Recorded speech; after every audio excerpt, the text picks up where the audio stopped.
So what is the best way to hike? It ain't at Camp Crystal Lake, I'll tell you that much.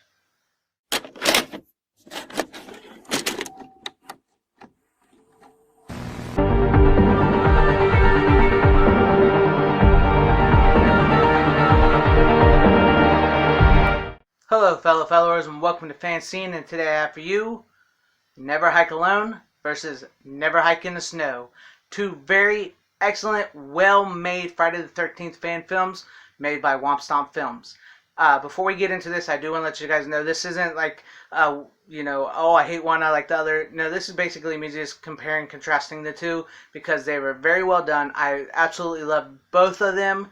I almost consider them canon to the original Friday the 13th franchise because they're that well done. I know they're fan films, but to me they almost feel more like theatrical films, and I loved them both. So with that being said, let's dive into Never Hike Alone first. In Never Hike Alone, we meet Kyle McLeod, who is venturing out on a nature preserve in Wessex County, and he's blogging it, and he's doing it for his fans, and he runs across and finds Camp Crystal Lake, which is a no trespassing zone. And there we see that Jason Voorhees is still alive, and he begins to stalk his prey. And as Kyle ventures further into the lake, into the camp, we see, the Camp Crystal Lake in all its old glory run down. And as Kyle explores the camp more, we see that he knows the story of Camp Crystal Lake and Jason Voorhees, but he doesn't really believe it. Then he's exploring around upstairs, and he comes across Pamela Voorhees' head. And this is where Jason shows up, throws him out this door at the top of there, and he goes to the ground, and the fight between Jason and Kyle begins in a very much slasher Friday the 13th way, also mixed with a very much like survivalist TV show way, which is a very great blend. And this movie manages to do something that a lot of films nowadays, when they try to reboot things, have a hard time doing. It gives it a fresh new take, mixed with those nostalgic feelings that you like, and blends them perfectly, and it doesn't insult the audience. So as the back and forth begins, you wonder if Kyle is actually going to survive, or if Jason is going to kill him, because you come to grow to like Kyle. Kyle is a very likable character. They flesh him out very well in this, and Jason is very well done in this movie. They even do the whole when the mask pops off, you see Jason's face, which is classic and very good makeup on him. We see that Kyle gets away, and he's in an ambulance and he's gone crazy. He's seen Jason killing him and all kinds of things. And then we also get to meet Tommy Jarvis, Jason's nemesis from Friday the 13th Part 4, 5, and 6, even though Jason was not the villain in Part 5. But this time it is played by Tom Matthews, who also played him in Friday the 13th Part 6, which is brilliant, and I absolutely loved it. This film is great, and my only cons I would have about this one is that I feel like maybe Kyle keeps going back to the camp after escaping Jason one too many times, but they do it with legitimate reasons, which is fine. But I do feel like maybe that was a little bit of a mistake on Kyle's part, and I honestly, once again, spoilers if you've not seen it, I kind of wanted Jason. I kind of thought Jason should have got the kill on Kyle at the end of the film. He doesn't, but that's cool. But I did like that they drove Kyle mad, kind of like Tommy. So, when Tommy shows up, you kind of got that contrast, because Tommy was kind of driven crazy by Jason in Part 4 or 5. And, he escapes the mental hospital in Part 6 and brings Jason back to life. So it was nice little nod to see Kyle maybe go a little crazy like Tommy, and to have Tommy there and him and Jason sort of have a little face off. That was cool. I like that. So very well done. And like I said, those were my only cons. Very much pros. This was a great film. Moving on to Never Hike in the Snow, which is actually a prequel to Never Hike Alone. It is set 3 months prior to Never Hike Alone. And honestly, I have always wanted to see a Friday the 13th movie set in the snow with Jason, and this film delivers.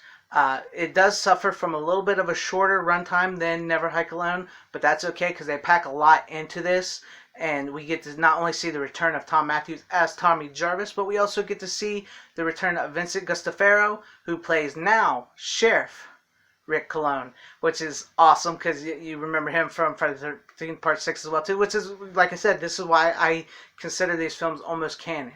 So from the start of this film in the snow, we see Jason chasing this young kid out in the snow, and Jason does what he does and kills this kid. And the sheriff shows up, and he pretty much knows what's going on. And Tommy's out there lurking in the snow, and he knows what's going on. And they do a great job in this. It's very emotional in this one because not only do we have to see the sheriff to tell the young boy's mother that he's missing, and we get to see her emotion, which is very well done. Very something you don't get to see a whole lot of in Friday the 13th films. And so that was very well done. And then we get to see a scene with Jason where he sees a picture of himself because the kid had cameras, and he got a picture of Jason, and he kind of upsets him a little bit, and he's got his mom's head there, and he starts to imagine his mom there in front of him again. He hears her, and she kind of goes to take his mask off, and he pulls his head away, and then she says it's okay, she's not afraid, and pulls his mask off, and we see Jason as a full grown man, but like the way he looked as a boy, all deformed but human. And his mom just says he's handsome, and it kind of makes you feel sorry for Jason. It's a very intense, emotional scene. I really like that scene. If the one scene out of this film that is better than Never Hike Alone is that scene, and I know that may be weird, but it's a very emotional, intense scene that I really enjoyed. And then we see Tommy. He's trying to go in to Camp Crystal Lake again in the snow to take on Jason once for all, and the sheriff shows up, and they have a little back and forth, and they arrest Tommy again, and we get some throwback to Friday the 13th Part 6 between the two. You're not getting it, Sheriff. Jason's back. How many people gotta die before you wake up? I got you now, Jarvis. You bang. Fucking prick. The sheriff's deputy, he goes to explore after he's been told to go home, and he finds Jason, and he meets his utter demise. So that was really cool. And like I said, if I only had really one con with Never Hike in the Snow, is that it is shorter than Never Hike Alone, and both films are very well done. And Never Hike in the Snow was a little bit more emotional, which I really dug that. I like the emotion they added into that.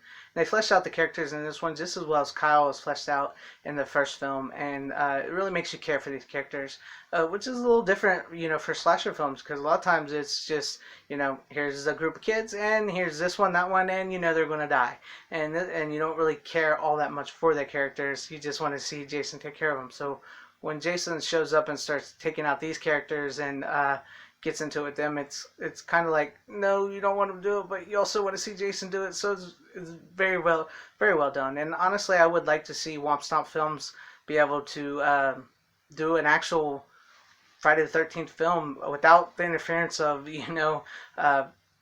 today's modern sensibilities, if you know what I mean.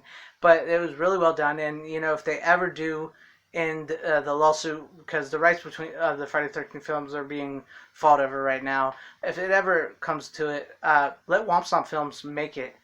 But then again, they'll probably just do better fan films than they'll make in Hollywood. But those are my 2 cents, and these are my verse of these 2 films. I really don't know. I don't know which one to say is better. I don't know. They're both so great.